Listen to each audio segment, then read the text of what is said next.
So, politicians, would you say what's happening in the course of the weeks after the election? Are they heating up the polity, or is it just them exercising their rights? The very distinguished Ifiemi Andrew, first of all, I remain the very distinguished Temple Okiri. In as much as they are just exercising their rights, but the politicians should know that where their rights end is where another begins. It is very much obvious. Because election has come and the election has gone. I think there is a need. If you feel aggrieved, if the process was manipulated, there were a lot of malpractices. The court is already there, which I think they have already filed their matter in court, trying to bring down Nigeria, all because they were not being declared the winner. Trying to bring down or paint INEC bad, the same INEC that has favored them one way or the other, which they are commended at a point in time of doing the needful, because they were also declared the winner as at when they contested some years ago. Today, the INEC is biased. It is unnecessary. This issue of trying to incite, they are inciting people. It is obvious.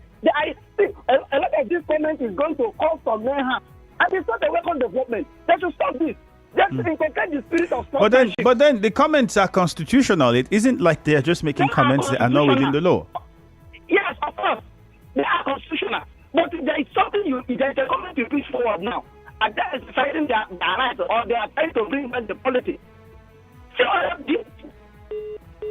Oh, Temple, apologies. You might have to call back. I think your service, your network got interrupted. Good morning, Nigeria Info. David is in Yenegua. David, good morning. Yeah, greetings from Yenegua. Okay, David, go on. As far as I'm concerned, there is no absolute right. It is your right to stretch your hand or swing your hand. And it is also your right to control your hand does not hit my nose. To every right, there is a corresponding obligation. So for me, the idea of trying to incite people or say things that will bring uproar or cause confusion in the country, I will not be a party to it. I have always, make this recommendation that as Nigerians we should always be looking at this poem by J.P. Clark, The Casualties. If anything happens today, we are all going to be casualties. I do not think the radio station where you are will be open for us to discuss. So we need peace. After the election, there are processes for it.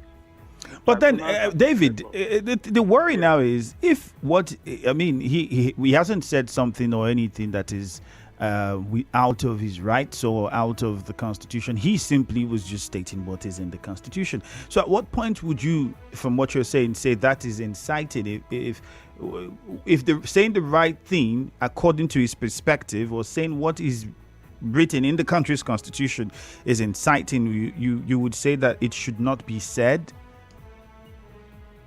Well, what he has said is subject to interpretation. Anyway, if I should take a look at the status of the FCT, I don't think the Constitution has donated that kind of power to the Federal Capital Territory. The Constitution, I do not think, donates that kind of power. If that kind of power is donated to the FCT, that means my state, Rivers State or Bayelsa State, presently where I am too, we also have that kind of powers too. So for me, I don't think the interpretations they are bringing with respect to the Constitution in view of the status of the FCT does not hold water. All right, David.